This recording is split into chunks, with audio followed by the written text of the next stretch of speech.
أعوذ بالله من الشيطان الرجيم بسم الله الرحمن الرحيم الحمد لله رب العالمين والصلاة والسلام على أشرف الأنبياء والمرسلين وعلى آله وصحبه أجمعين سبحانك لا علم لنا إلا ما علمتنا إنك أنت العليم الحكيم وتب علينا إنك أنت التواب الرحيم رب زدنا من نافعا وفهما مستقيما وهداية نصوم نحو ولا قوة إلا بالله لا حول ولا قوة إلا بالله لا حول ولا قوة إلا بالله اللهم أنعمنا لمن نعرف به أولياءك ونعرف به نبيك ونصرة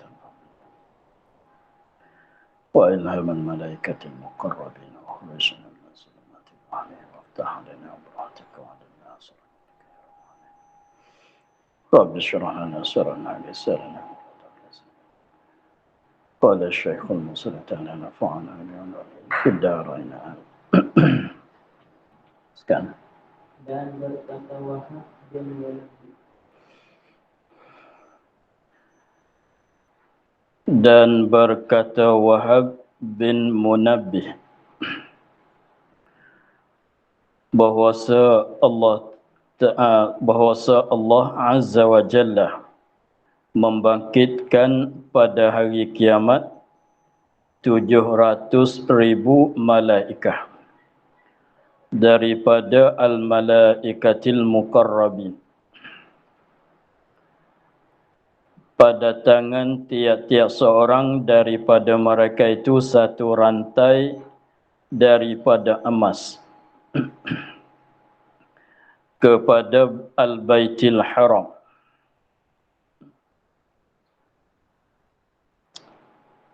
Ini pun suatu cerita tentang kelebihan amalan haji. Berkata Wahab bin Munabbih, kata Wahab bin Munabbih, ada sebut dalam kitab-kitab yang lain bahwasanya ini perkataan ini Wahab bin Munabbih nakal daripada kitab Taurat. Asal ceritanya dia ambil daripada kitab Taurat.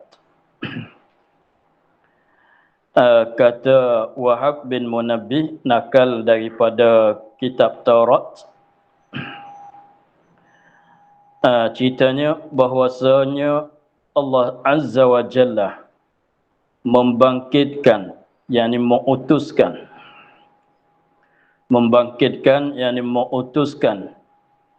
pada hari kiamat. Apabila hari kiamat Allah Ta'ala mengutuskan, mengutus tu siapa? 700,000 malaikah. Allah Ta'ala apabila sampai masa hari kiamat, di hari kiamat Allah Ta'ala mengutuskan 700,000 malaikat. 700,000 itu daripada al-malaikatil muqarrabin. 700,000 malaikat tu daripada golongan malaikat-malaikat yang muqarrabin, yang hampir yang peringkat tinggi, peringkat dia tinggi, peringkat hampir kepada Allah Subhanahu Wa Taala. Pada tangan tiap-tiap seorang daripada mereka itu, pada tangan ada di dalam tangan tiap-tiap seorang daripada mereka itu, daripada 700,000 malaikat, satu rantai daripada emas. Tiap-tiap seorang daripada 700,000 malaikat itu memegang akan satu rantai yang buatan daripada emas. Rantai emas. Rantai daripada emas, mana rantai emas? Jadi setiap-tiap seorang malaikat daripada 700,000 sani memegang akan rantai emas. Membangkit kepada Baitul Haram. Kepada tu sangkut dengan membangkit. Mengutus kepada Baitul Haram. Jadi Allah Ta'ala utuskan akan bilangan malaikat yang sebanyak 7,000 malaikat. Yang mana 7,000 malaikat tu setengah daripada golongan malaikat yang muqarrabin, bukan malaikat biasa-biasa. Dan setiap-tiap orang daripada malaikat itu membawa akan rantai emas setiap orang. Allah Ta'ala utus itu kepada Baitul Haram. Maka berfirman ya Allah Ta'ala bagi mereka itu, bagi 700,000 malaikat, pergi oleh kamu ikatkan tali kekang dengan rantai ini, kemudian tarik oleh kamu akan dia kepada padang mahsyar.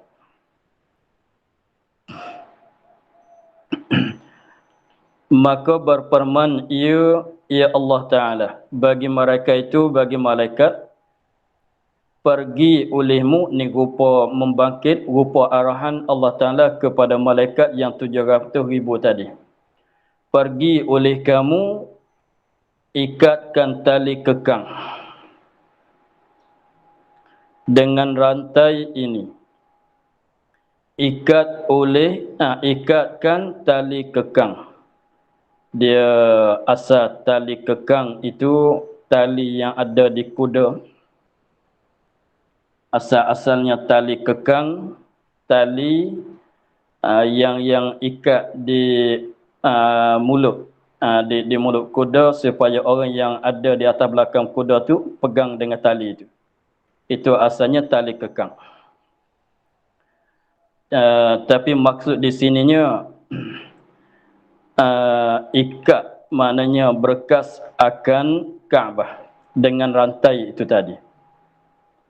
Jadi Allah Ta'ala perintah kepada 700,000 malaikat membawa setiap-tiap orang itu akan rantai daripada emas, rantai emas dan berkas ikat akan Kaabah.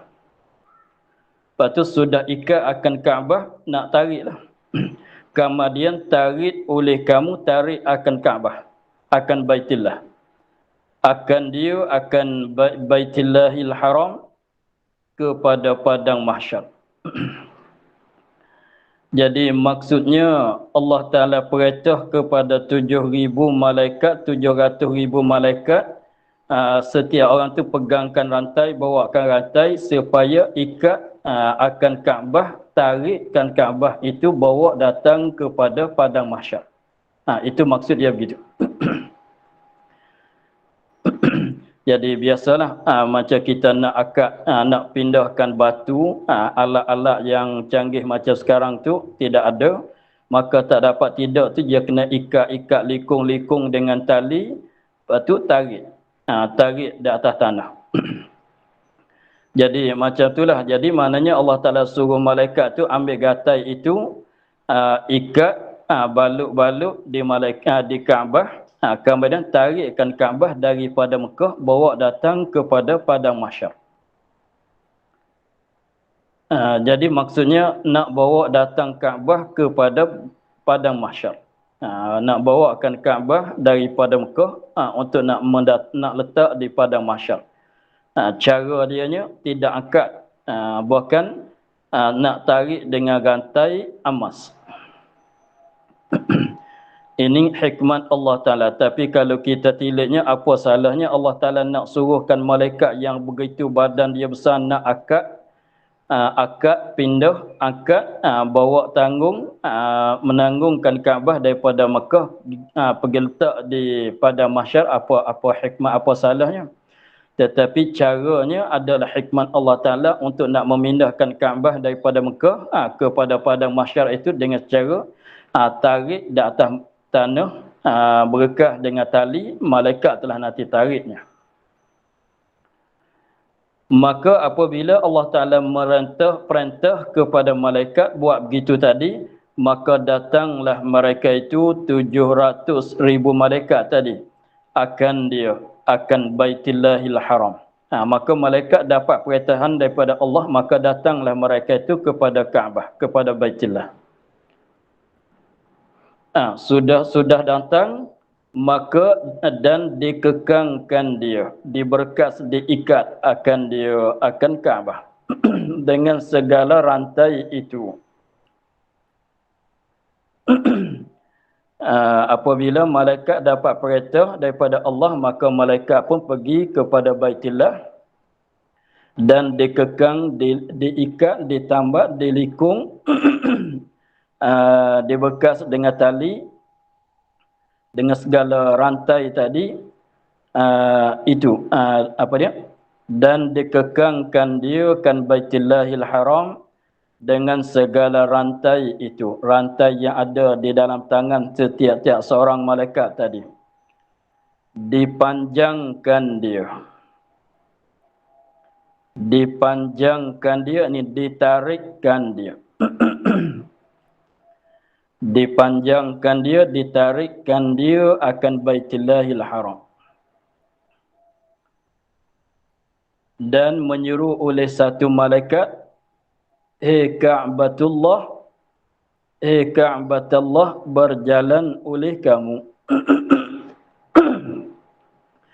Jadi sudah ikat, sudah apa, maka adalah salah satu daripada malaikat, dia bercakap, dia seru, dia bercakap dengan Kaabah, dia kata, Wahai Ka'batullah, wahai Kaabah, berjalan oleh kamu. Sebab dia nak tarik semacam orang berlembu, dia nak ikat di hidung lembu, lepas tu dia nak tarik supaya lembu tu berjalan ikut dia lah. Maka adalah satu malaikat daripada seramai-ramai malaikat 700,000 tadi itu bercakap dengan Kaabah, kata, wahai Kaabah, kamu berjalanlah berserta dengan kami. Kami nak tarik, engkau jalan ikut. Maka apabila diserukan malaikat akan Kaabah supaya Kaabah itu berjalan bersama mereka untuk nak pergi kepada padang mahsyar, tengok apa jawapan Kaabah. Maka berkata, ya Kaabah, ya Baitullah, tiada aku berjalan. Jawab Kaabah, katanya, aku tak nak berjalan hingga diberi akan daku akan permintaanku. Jadi malaikat sudah ikat, sudah apa, maka dia nak tariklah supaya memindahkan Kaabah, dan dia perintah kepada Kaabah supaya Kaabah tu berjalan ikut mereka. Tetapi Kaabah tak sanggup nak berjalan. Tak nak berjalan. Dia katanya, aku tak akan berjalan sama sekali, malaikat, sehingga ditunaikan akan permintaannya. Dia ada pertukaran di sini dia.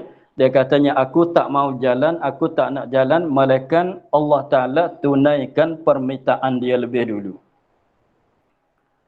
Maka menyeru malak tu mana satu malaikat lah. Maka menyeru malak, yakni satu malaikat daripada pihak langit.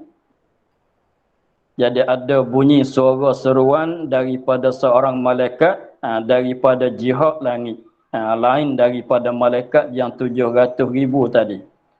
Ada malaikat yang duduk di langit bercakap, menserukan dengan suara. Dia cakap pada dia? Minta olehmu. Dengan sebab Kaabah tu tak sanggup nak berjalan, dia kata, aku tak akan berjalan, malaikat ditunaikan permintaan dia lebih dulu. Maka ada bunyi suara kata, kalau gitu mintalah. Apa yang kamu mau, apa yang kamu nak, mintalah untuk nak bagi berjalan. Maka berkata Kaabah, Kaabah pun nak mulai mintalah. Maka berkata Kaabah, Tuhanku, syafaatkan olehmu akan daku pada segala jiranku yang ditanamkan mereka itu pada kelilingku daripada mukminin. Jadi permintaan yang pertama bagi Kaabah daripada Allah Subhanahu Wa Taala, Allah Taala dia minta supaya dia dapat mensyafaatkan. Dia dapat supaya dia ni dapat memberi mensyafaat, dapat mensyafaatkan, makna memberi syafaat kepada segala jiran-jiran dia yang ditanam mereka itu di kelilingku, dia kata, daripada orang mukmin. Maknanya dia minta nak dapat syafaat kepada orang-orang yang ditanam sekeliling Kaabah. Maknanya orang yang mati ditanam di dalam kubur kawasan keliling Kaabah itu dikatakan jiran dia. Dia minta nak begitu dulu, nak jadi orang yang musyafaat kepada mereka yang ditanam sekeliling Kaabah, ditanam di dalam kubur-kubur yang kawasan sekeliling Kaabah. Seperti kubur apa dia? Kubur di Mekah. Kubur di Mekah dekat Masjid Haram tu.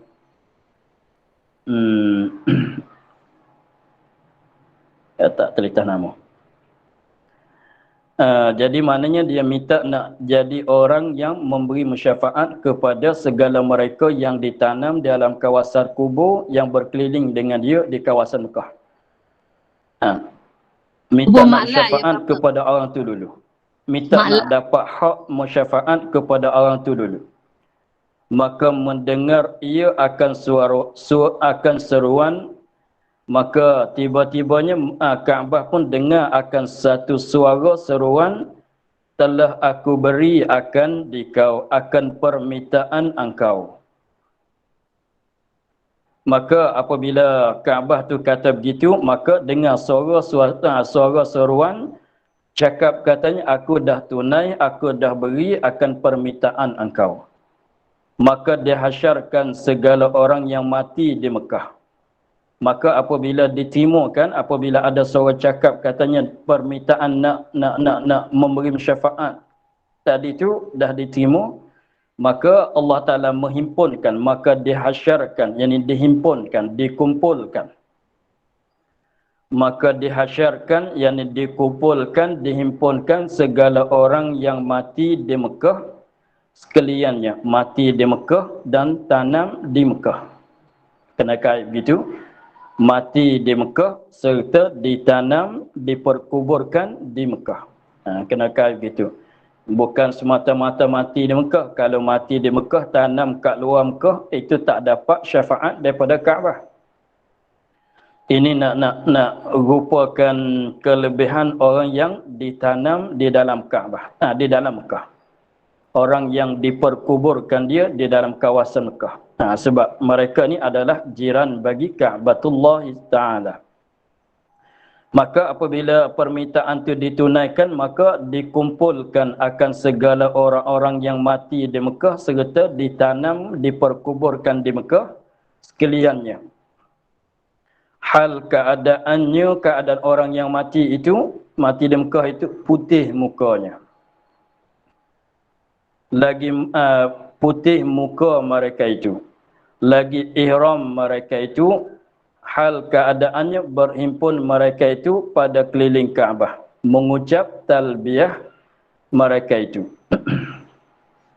Jadi apabila begitu, maka dihimpunkan segala mereka-mereka yang diperkuburkan di dalam kawasan Mekah, dikumpulkan mereka itu, rupa mereka itu pada ketika itu tu mukanya putih. Jadi comel lah. Muka putih menunjuk kata duduk dalam kesenangan. Kalau mukanya hitam menunjuk katanya duduk di dalam keadaan kesusahan pada hari kiamat. Di muka segala mereka yang dibangkit tadi itu putih kesemuanya, menunjuk di atas kesenangan. Lagi pulanya, selain pada muka mereka itu berseri putih, lagi ihram mereka itu datang dalam keadaan ihram.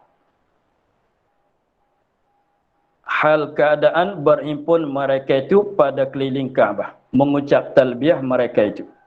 Jadi pakak mari mereka itu tadi putih muka, putih berseri, lagi pulanya berpakai dengan pakaian ihram, dan mereka itu berhimpun di keliling Kaabah, di keliling-keliling Kaabah, dan mengucap samilan, mengucap talbiyah mereka itu, labbaik Allahumma labbaik.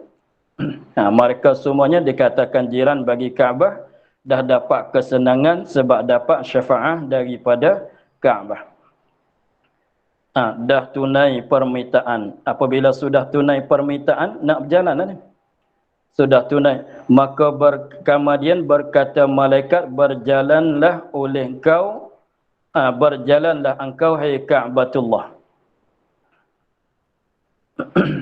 Maka sudah ditunai akan permintaan, malaikat pun paling cakap kepada Kaabah, kata, dah sampai masa engkau berjalan. Sebab permintaan kau dah ditunai tadi. Permintaan kau tadi sudah ditunai. Sekarang dah sampai masa engkau berjalan bersama dengan kami. Apa jawab Kaabah pula? Maka kata Kaabah, tiada aku berjalan. Aku tak nak berjalan lagi. Aku tak nak berjalan bersama kamu lagi hingga diberikan permintaanku. Minta pula. Maka menyeru malak daripada pihak langit. Maka ada bunyi suara seruan daripada pihak sebelah atas daripada langit. Apa seruan itu? Pohon olehmu nasjaya dikurniakan di kau. Mintalah, nak minta apa? Tuhan nak bagi ke semuanya. Permintaan. Pohonlah, mintalah. Nasjaya dikurniakan, dibagikan di kau. Dibagi, ditunai, diterima akan permintaan engkau. Maka berkata Kaabah, Tuhanku, segala hamba engkau yang berdosa, yang datang mereka itu kepadaku pada tiap-tiap jalan yang jauh, gusut, gemusut. Meninggal mereka itu akan ahli dan anak cucu dan segala kekasih dan keluarga mereka itu. Kerana rindu mereka itu kepadaku. Hal keadaan menziarah dan muslimin dan berbuat taat hingga menunaikan segala pekerjaan haji mereka itu seperti barang yang engkau suruhkan mereka itu.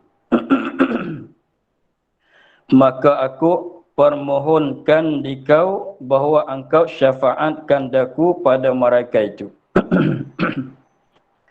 Ini permintaan kali yang kedua ialah permintaan Kaabah untuk nak beri musyafaat kepada orang datang kepada dia untuk mengerjakan haji dan umrah.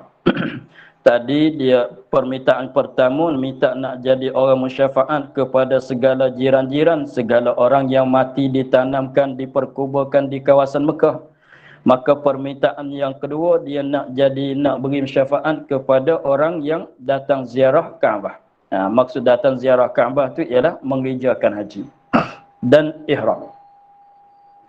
Tengok semula. Dia katanya maka berkata Kaabah, Tuhanku, segala hamba engkau, ada beberapa banyak hamba-hamba engkau yang berdosa, yang ada dosa, tetapi yang datang mereka itu kepadaku, aku tu ialah Kaabah. Dalam keadaan mereka itu ada berdosa, tetapi mereka sanggup juga datang kepada aku, datang kepada Baitillah untuk nak mengerjakan haji. Datang itu daripada tiap-tiap jalan yang jauh. Mereka itu sanggup berjalan jauh-jauh datang kepada Kaabah, datang ke Mekah untuk nak mengerjakan haji. Gusut, gemusut. Itu keadaan orang yang berjalan pada masa dulu, rambut dia gusut, muka-muka tu terkabut, ada debu, ada kabut, rambut dia pun tak mandi berapa hari, maka jadi bergusut rambut dia. Jadi maknanya datang jauh-jauh dalam keadaan susah dan penat. Maksud begitu, gusut gemusut maknanya datang, sanggup datang daripada kampung tempat masing-masing menuju ke Mekah, menuju kepada Baitillah untuk mengerjakan ibadat haji dan umrah, dalam keadaan susah dalam perjalanan, dalam keadaan penat dalam perjalanan, tetapi mereka sanggup datang juga. Meninggal mereka itu akan ahli, yakni keluarga, mereka ketika mereka datang kepadaku, datang ke Kaabah, datang ke Mekah untuk nak mengerjakan haji dan umrah, mereka sanggup meninggalkan keluarga mereka dan anak cucu, sanggup tinggalkan anak dan cucu di rumah, tinggalkan isteri di rumah dan segala kekasih, dan dia sanggup tinggalkan daripada orang-orang yang kasih kepada dia di kampung dia, dan keluarga mereka itu sanggup tinggalkan segala keluarga, ibu bapa, anak saudara, bapa saudara, dan sebagainya, abang adik kakak semuanya, dia mereka itu sanggup tinggal ke semuanya untuk datang ke Mekah. Kenapa buat begitu? Kerana rindu mereka itu kepadaku. Sebab mereka itu sanggup datang tu kerana rindu kepada Kaabah. Hal keadaan menziarah. Jadi mereka itu datang ke Mekah, ke Baitullah tu untuk nak menziarah akan Kaabah. Menziarahkan Kaabah. Untuk nak bagi tengok, sebab tu setengah aku nak boleh tengok juga dengan mata sekali Kaabah dalam seumur hidup. Tu nak ziarahkan Kaabah. Dan muslimin muslimin tu maknanya ikut akan perintah Allah Taala dan bertaat, mana sama dengan muslimin. Jadi mereka tujuan datang tu kerana nak ziarahkan Kaabah, kerana rindu pada Kaabah, nak ziarahkan Kaabah dan kerana taat kepada Allah, hingga datang tu hingga dapat menunai mereka itu akan segala pekerjaan haji, sehingga dapat menunaikan segala pekerjaan haji, yakni dan juga umrah. Seperti yang engkau suruh, seperti barang yang engkau suruh mereka itu sanggup datang sehingga boleh mengerjakan haji dan umrah sebagaimana untuk nak tunaikan suruhan Allah Ta'ala. Oleh kerana itulah Kaabah kata, maka aku pohonkan di kau ya Allah bahawa engkau syafaatkan daku pada mereka itu, pada orang yang berdosa yang sanggup datang kepada Kaabah untuk mengerjakan haji tadi. Maka Kaabah kata, sekarang aku nak minta hak syafaat daripada engkau, nak syafaat kepada orang yang datang buat haji tadi. Dan engkau amankan mereka itu daripada al-faza'il akbar. Dan minta juga engkau beri keamanan, beri keselamatan, beri keamanan kepada mereka itu daripada aman, selamat, sejahtera daripada al-faza'il akbar. Minta beri lepas daripada al-faza'il akbar. Apa dia al-faza'il akbar? Yakni terkejut yang amat besar. Al-faza'il akbar, ini ada sebut dalam suratul Anbiya, ayat 103.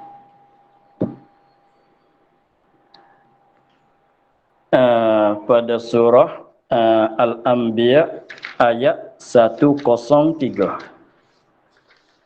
103.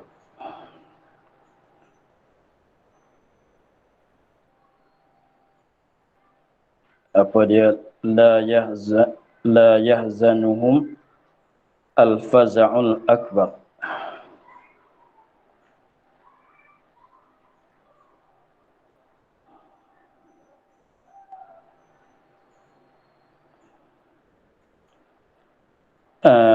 Al-faza'ul akbar ini khilaf beberapa pendapatan bagi ulama pada maksud dengan kata al-faza'ul akbar. Kata Ibnu Abbas, al-faza'ul akbar itu ialah haru-hara pada hari kiamat. Kalau mengikut tafsir oleh Ibnu Abbas, maksud dengan al-faza'ul akbar itu ialah hara-hara kesusahan yang berlaku, yang ada pada hari kiamat. Itu kalau mengikut yang ditafsir oleh Ibnu Abbas. Tapi kalau mengikut dalam tafsir Jalalain, al-faza'ul akbar itu ialah membawakan ahli neraka kepada neraka.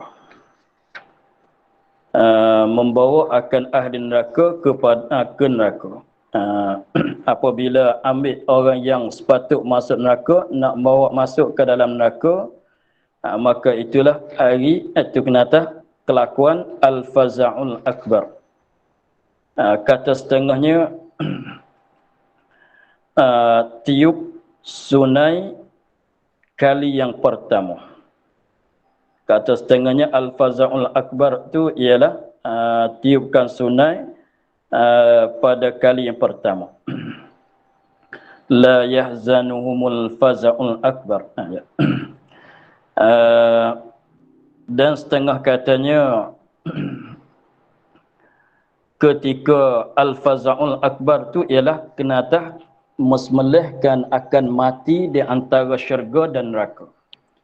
Dia ada cerita kalau ada orang pernah belajar kitab Sa'adatul Mutanabbi, bagi kitab Ahmad tu dia katanya mati itu berupa dengan rupa kibas yang putih. Mati itu berupakan dengan rupa kibas bukan kibas, kijang yang putih. Apabila dia datang kepada seorang, maka orang itu akan mati. Itu ceritanya. Kemudian apabila hari kiamat, apabila hampir nak masuk syurga oleh ahli syurga, apabila hampir nak masuk neraka oleh ahli neraka, maka kijang yang putih tadi disembelihkan di antara syurga dan neraka. Maknanya disembelihkan di kawasan yang terletak di antara syurga dan neraka. Jadi maknanya al-faza'ul akbar sana itu maknanya kelakuan yang amat menyusahkan hati apabila orang tengok, siapa-siapa tengok, siapa-siapa dengar tu jadi terkejut sangat. Sangat terkejut dengan kelakuan yang begitu. Maka Ibn Abbas katanya terkejut yang amat besar tadi tu dengan sebab ada hara-hara, ada kesusahan yang sangat pada hari kiamat. Kata setengahnya ialah terkejut yang amat besar tu ialah apabila bawa ahli neraka nak memasuk ke dalam neraka. Seperti contohnya apabila seorang itu dihukumkan dengan bunuh, dengan mengidam, dengan membunuhkan dia, apabila dibawa kepada medan membunuh, maka ketika nak pacungkan leher tu, semua orang tengoknya terkejut. Jadi sayuk hatinya. Maka begitulah dikatakan al-faza'ul akbar. Jadi beberapa makna, beberapa maksud di antara ulama tentang al-faza'ul akbar. Tapi al-masyhurnya ialah hara-hara pada hari kiamat, artinya ketika membawakan ahli neraka kepada neraka. Ada juga setengah katanya al-faza'ul akbar tu ketika menyalakan api neraka.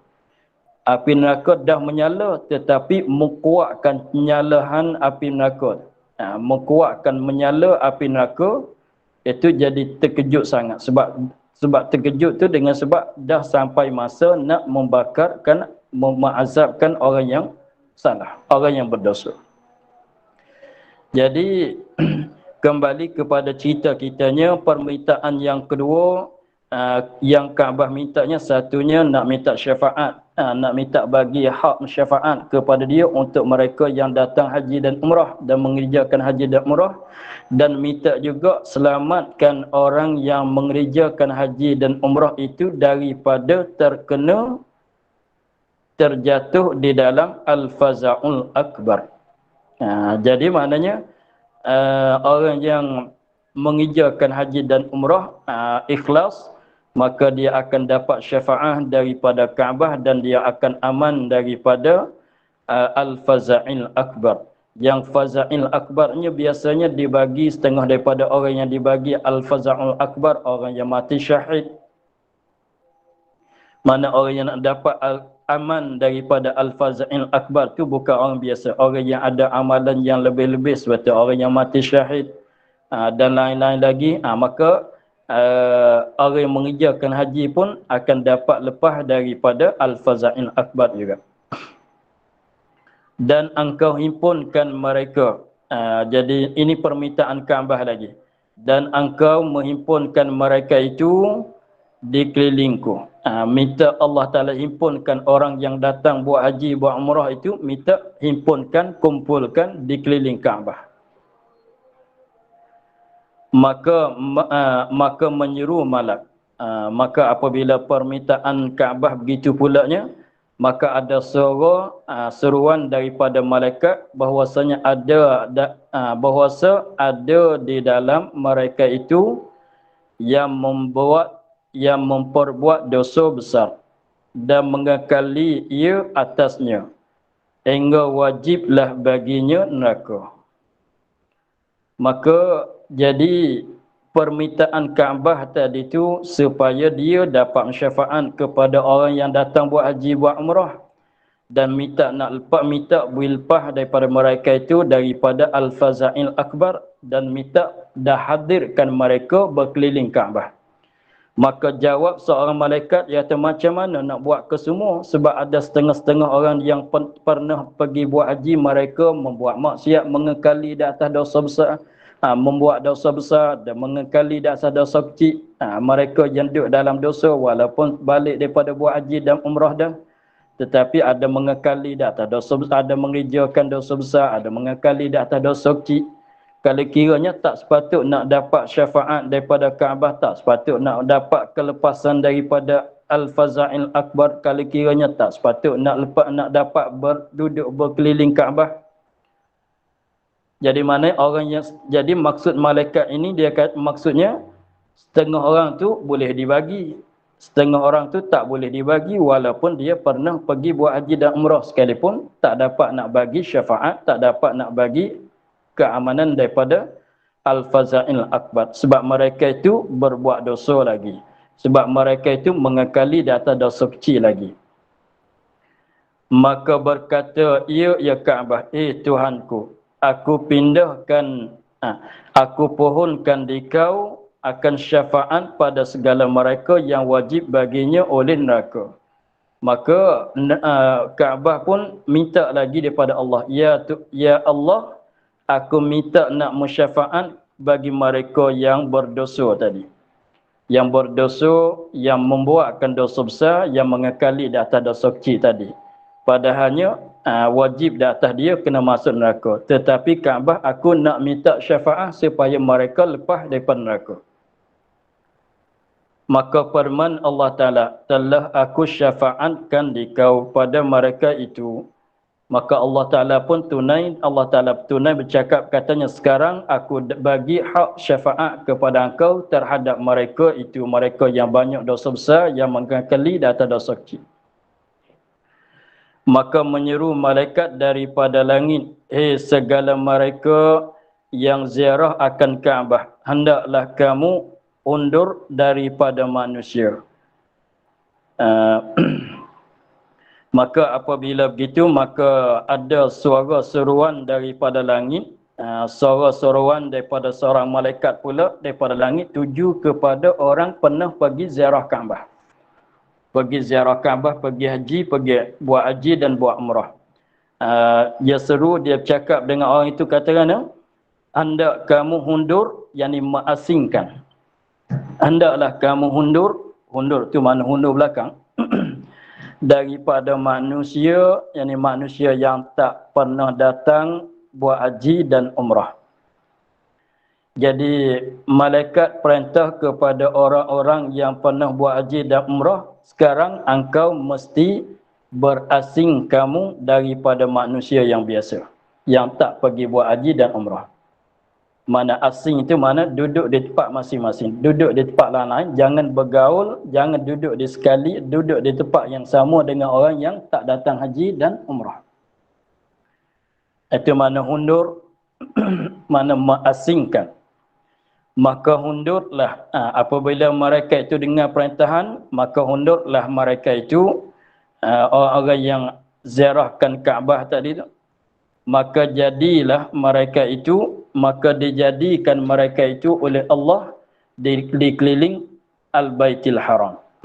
Maka orang yang tadi itu apabila dia undur, dia asingkan daripada manusia biasa, maka Allah Ta'ala jadikan mereka itu orang-orang yang putih muka, duduk di keliling kawasan, di keliling Kaabah. Maka dijadikan mereka itu oleh Allah Ta'ala di keliling Baitul Haram. Mana Allah Ta'ala letakkan mereka di keliling Kaabah, di keliling Baitullahil Haram. Dalam keadaan itu putih muka mereka itu sekaliannya. Lagi aman mereka itu daripada api neraka. Tawaf mereka itu duduk di keliling Kaabah sambilan bertawaf akan Kaabah dan mengucap talbiyah mereka itu. Dan mereka itu pun mengucap talbiyah sambil bertawaf akan Kaabah. Hingga diarakkan dia kepada mahsyar. Jadi dibawa datang orang yang apa dia tadi, satu golongan tadi, yang pertama ialah golongan orang yang diperkuburkan di Mekah, dapat duduk berkeliling dengan Kaabah, dapat bertawaf dengan Kaabah, dapat mengucap talbiyah di keliling Kaabah. Dan golongan yang kedua ialah orang yang pernah pergi buat haji dan umrah, dengan secara ikhlas mereka dapat duduk berkeliling Kaabah. Hak ada mereka itu putih juga muka, aman daripada api neraka sambil mengucap talbiyah, duduk berkeliling-keliling Kaabah. Kemudian hingga diarakkan dia kepada mahsyar, kepada padang mahsyar. Diarak, kalau orang tani panggil belarak.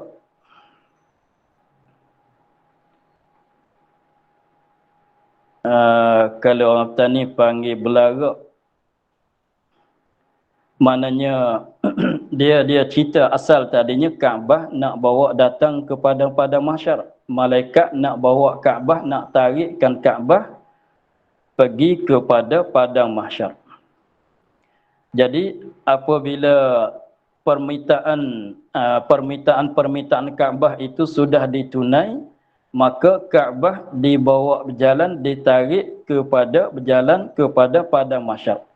Di dalam keadaan Kaabah ditarik, dibawa kepada padang mahsyar, dalam keadaan itu ada orang yang berkeliling Kaabah, masih tawaf, masih tawaf Kaabah, masih mengucap talbiyah di keliling Kaabah.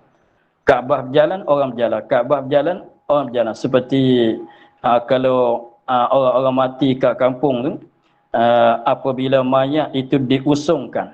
Apabila mayat itu diusung, maka ramai manusia dikeliling mayat-mayat itu. Mayat duduk di atas pengusung di tengah.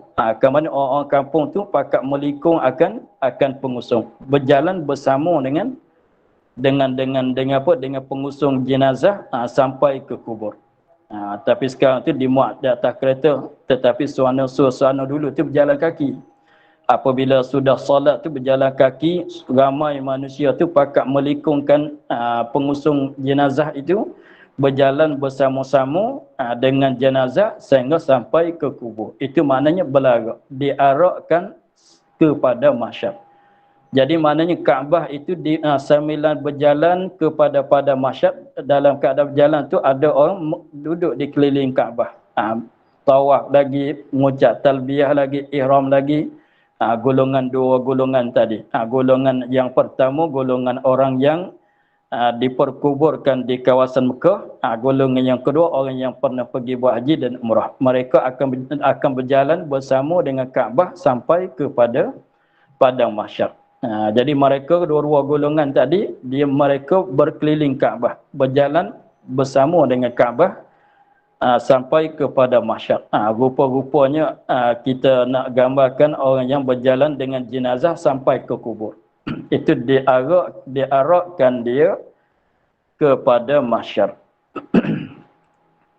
Itulah ceritanya.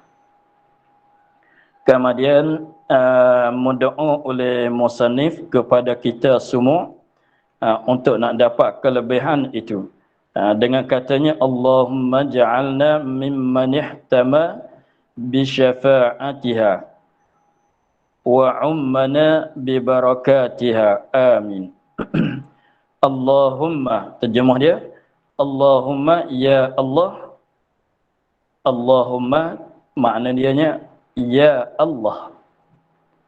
Sebab asalnya ini luas sikit ya. Allahumma asal dianya ya Allah. Asal dianya ya Allah. Ya patu Allah. Kemudian dibuang akan lafaz ya, diganti dengan mim di belakang. Dibuang, dihadzaf, dibuang akan ya di depan, digantikan dengan mim yang bertasydid di belakang. Maka jadi Allahumma. Allah asalnya ya Allah. Dibuangkan ya, digantikan dengan mim bertasydid di belakang ha Allah. Jadi Allahumma. Sebab tu terjemah Allahumma ya Allah. Itu terjemah yang paling betul dengan kaedahnya ya Allah. Bukan yang kalau orang terjemah katanya wahai Tuhan kami, itu ambil maksud saja. Terjemah tak betul dengan kaedah. Tapi samalah. Maksud tu sama. Ya Allahumma ya Allah, ij'alna, hendak jadi akan kami kesemua mimman ihtama bi syafa'atiha, mereka yang terpelihara dengan dapat syafaatnya, syafaat Al-Kaabah. Minta jadikan kita semuanya orang yang terpelihara, terjaga, terselamat dengan dapat syafaat, dengan sebab dapat syafaat daripada Kaabah. Wa ummana, dan hendak meratai akan kami ke semua. Hendak meratai, hendak dapat ke semua. Bi barakatiha, barakatil Kaabah. Minta kita semua ni dapat, setiap orang kitanya dapat ke semua akan keberkatan yang ada pada Kaabah. Amin.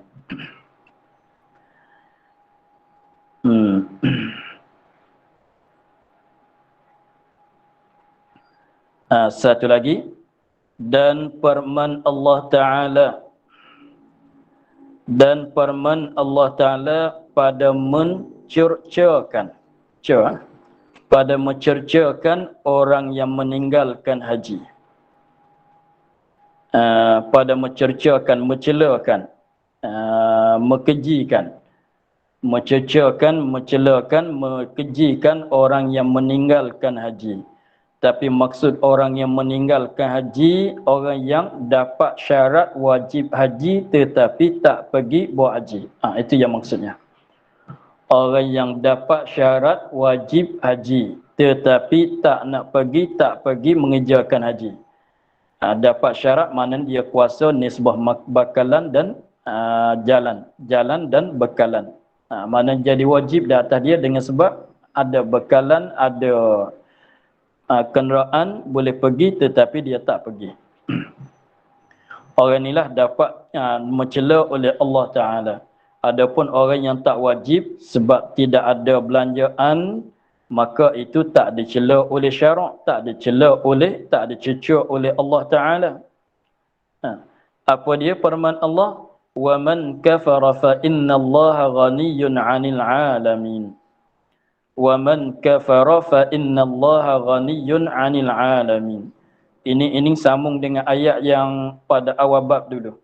Lillahi 'alan nasi hajjul baiti man istata'a minhu apa dia?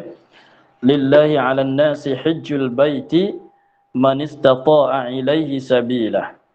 Sambung dengan ayat yang dulu pada awal-awal bab dulu. Lillahi 'alan nasi hajjul baiti man istata'a ilaihi sabila. Sambung wa man kafara fa innallaha ghaniyyun 'anil 'alamin. Wa man kafara fa innallaha ghaniyyun 'anil 'alamin. Artinya, dan barang siapa kufur ia. Apa maksud kufur di sini? Meninggal ia akan haji. Itu maksud, bukan kufur lawan iman. Bukan kufur lawan iman, kufur nikmat. Dia kena kufur di sini ialah kufrun ni'mah. Itu maknanya meninggalkan akan haji, tak tunai fardu haji, yang mana haji itu wajib di atas dia tetapi dia tak menunaikan. Itu makna kufur. Bukan kufur jadi murtad, bukan dia. Bukan kufur jadi murtad, kufur lawan beriman tu bukan dia. Kufur di sini maknanya tak pergi buat haji padahal haji itu dah jadi wajib di atas dia. Itu maksudnya.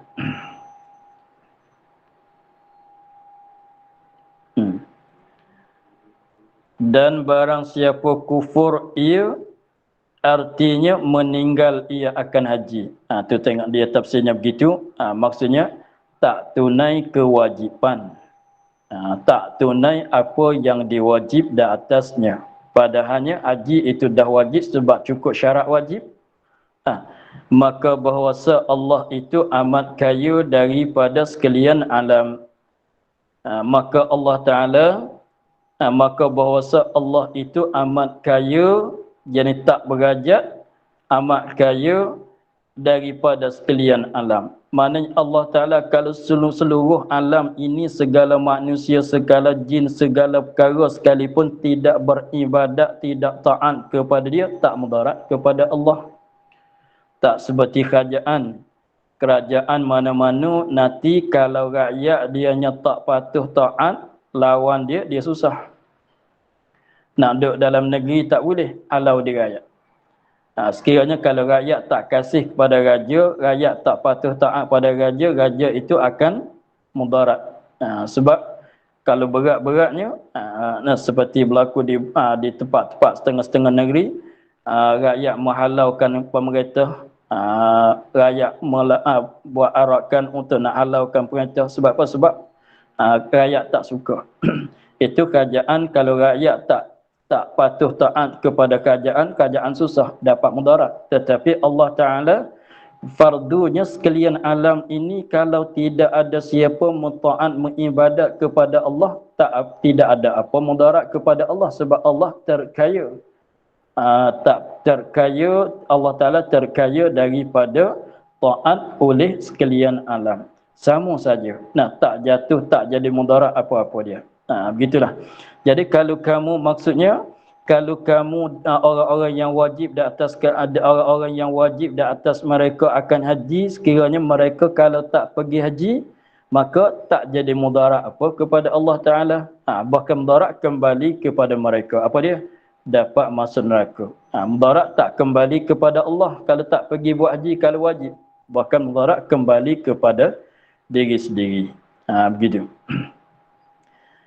Itu satu makna. Setengah dia katanya, makna dia waman kafara, dan barang siapa kufur, bukan nak cerita kufur sebenar.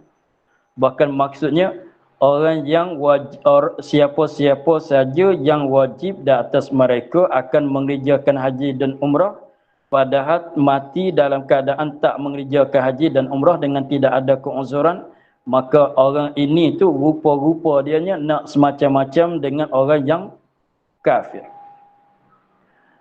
Orang tak pergi buat haji padahal dia kuasa, dia wajib, dia mampu, maka rupa dianya macam rupa orang kafir. Sebab orang tak buat haji orang mana?